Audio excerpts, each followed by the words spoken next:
Hi friends, welcome to my channel. ఈ రోజు మరొక ఇంట్రెస్టింగ్ స్టోరీతో మీ ముందుకు వచ్చాను. చాలా చాలా కాలం క్రితం మనుషుల మాటలు ఈ భూమిని ఇంకా తాకని రోజుల్లో పండ్లు, కూరగాయలు మనుషుల్లా మాట్లాడేవి కాదు, కానీ మనుషుల్లానే ఆలోచించేవి.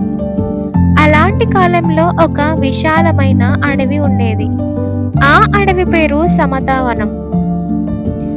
సమతావనం బయటికి చూస్తే పూర్తిగా నిండుగా కనిపించేది. పచ్చని చెట్లు, పండ్లతో వంగిన కొమ్మలు, కూరగాయలతో నిండిన పొలాలు. ఎవరైనా చూసినా అనేవారు, ఇక్కడ ఎప్పటికీ ఆకలి ఉండదు అని. కానీ ఆ అడవిలో ఒక నిజం దాగి ఉంది. ఆహారం చాలానే ఉంది, కానీ పంచుకునే మనసు అందరికీ లేదు. సమతావనంలో ఒక నియమం ఉండేది. ప్రతి ఒక్కరూ తమ శ్రమతో జీవించాలి. అది మంచి నియమమే, కానీ కాలం గడిచే కొద్దీ ఆ నియమానికి ఒక వింత అర్థం వచ్చింది. నాది నాది, ఇది నీది నీది అని. అరటిబాబు సమతావనంలో అత్యంత జాగ్రత్తగా జీవించేవాడు. ప్రతిరోజు తాను పండించిన అరటి పండ్లలో సగం తినేవాడు, మిగతా సగం దాచేవాడు. ఎండబెట్టి గదిలో పెట్టి తాళం వేసి వచ్చేవాడు. అతను అనుకునేవాడు, ఈ రోజు బాగుంది, రేపు ఎలా ఉంటుందో ఎవరికి తెలుసు అని.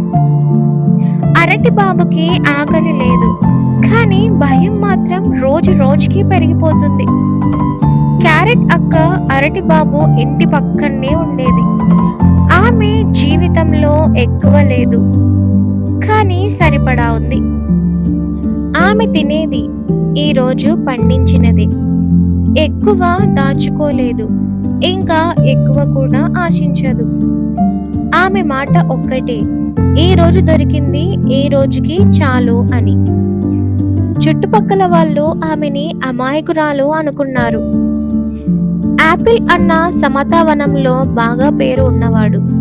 ఎక్కడ ఎవరికైనా కష్టం ఉంటే ముందుగా అక్కడికి వెళ్ళేవాడు. కానీ ఎప్పుడూ ఒంటరిగా కాదు, అతని వెనుక ఇంకా 10 మంది ఉండేవారు. అతను సహాయం చేసేటప్పుడు అందరూ చూడాలి, అందరూ చెప్పుకోవాలి అని. యాపిల్ అన్న ఎంత మంచివాడో, సహాయం కన్నా ఆ మాటలే అతనికి ఎక్కువ కావాలి. కాలం గడిచింది. సమతావనంలో ఒక వింత పరిస్థితి మొదలైంది. కొన్ని ఇళ్లల్లో పండ్లు పాడవుతున్నాయి, కొన్ని ఇళ్లల్లో కడుపులు ఖాళీగా ఉన్నాయి. కానీ ఎవ్వరూ అడగరు, ఎవ్వరూ చెప్పుకోరు. అడవి నిశ్శబ్దంగా ఉంది, కానీ ఆ నిశ్శబ్దంలో ఆకలి పెరుగుతోంది. ఒక సాయంత్రం ముసలి ఉల్లిపాయ అడవి మధ్యలో కూర్చొని మెల్లగా అన్నాడు, మన అడవికి కరువు రాలేదు, మన మనసులకు వచ్చింది అని. చాలా మంది విన్నారు, కానీ ఎవరూ స్పందించలేదు. ఒకరోజు క్యారెట్ అక్క చిన్న ముల్లంగి పిల్లను చూసింది. ఆ పిల్ల పొలం దగ్గర కూర్చొని మట్టి తవ్వుకుంటోంది.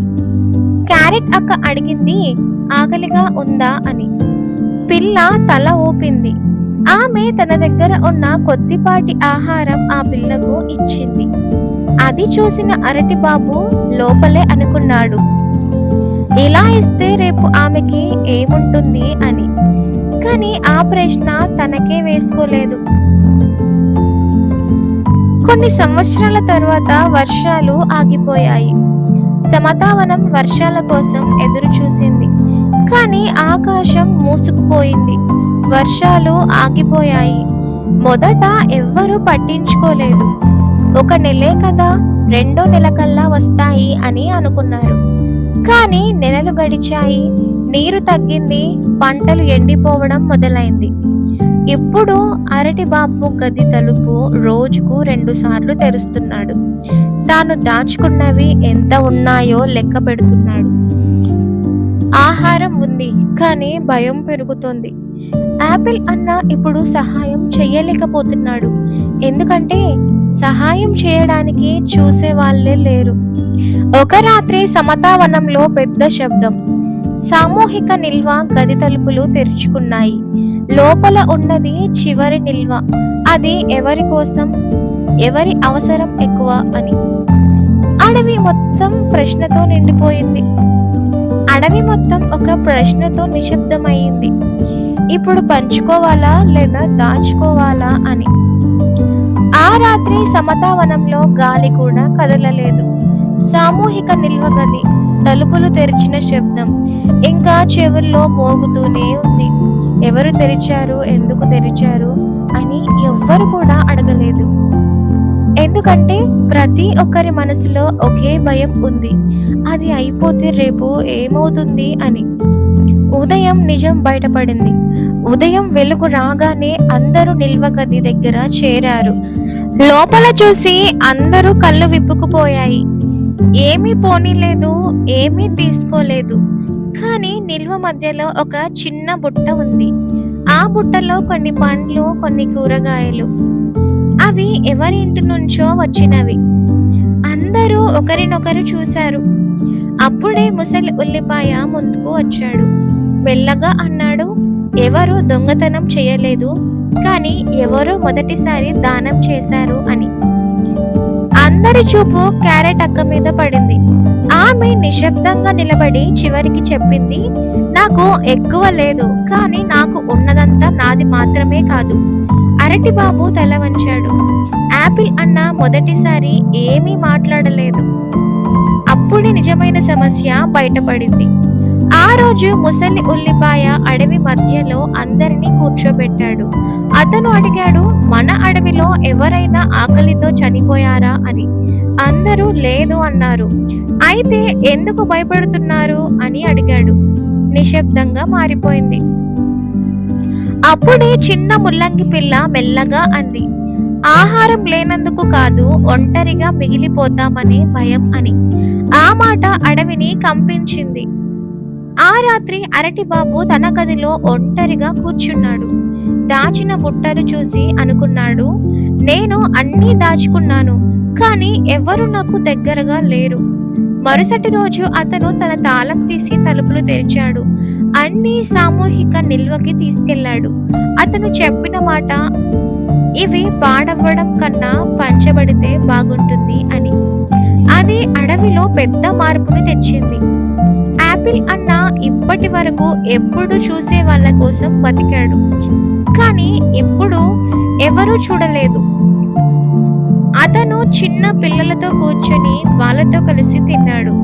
ఎవరూ చప్పట్లు కొట్టలేదు, కానీ అతని మనసు మొదటిసారి నిండింది. ఆ రోజు సాయంత్రం మేఘాలు వచ్చాయి. చిన్న చినుకులు పడ్డాయి. ఎవ్వరూ కేకలు వేయలేదు, ఎవ్వరూ సంబరపడలేదు. అందరూ ఒకరికొకరు చూసుకొని నవ్వారు. ఎందుకంటే ఇప్పుడు వాళ్ళకు తెలుసు, వర్షం లేకపోయినా బతకగలం, కానీ పంచుకోలేకపోతే కాదు అని. ముసలి ఉల్లిపాయ చివరిగా అన్నాడు, ఆహారం అనేది కడుపు నింపడానికి కాదు, మనసులు కలపడానికి. దాచుకోవడం భద్రత అనిపిస్తుంది, కానీ పంచుకోవడమే నిజమైన బలం. సమతావనం మళ్ళీ పచ్చగా మారింది, కానీ ఈసారి పంటల వల్ల కాదు, మనసుల వల్ల. మోరల్ ఆఫ్ ద స్టోరీ ఏంటి అంటే, దాచుకోవడం భద్రత అనిపిస్తుంది, కానీ కష్టకాలంలో నిలబెట్టేది పంచుకోవడమే. ఆకలి కడుపులో కాదు, మనసులో పుడుతుంది. పంచుకోవడం మొదలైతే ఆ ఆకలే మాయమవుతుంది. ఒంటరిగా బతకడం సాధ్యం, కలిసి బతకడమే జీవితం. మీకు ఇంకా ఇలాంటి స్టోరీస్ కావాలి అంటే నా ఛానల్ని సబ్స్క్రైబ్ చేసి అలాగే బెల్ ఐకాన్ని కూడా క్లిక్ చేయండి. లైక్ చేయండి, షేర్ చేయండి. Thanks for watching.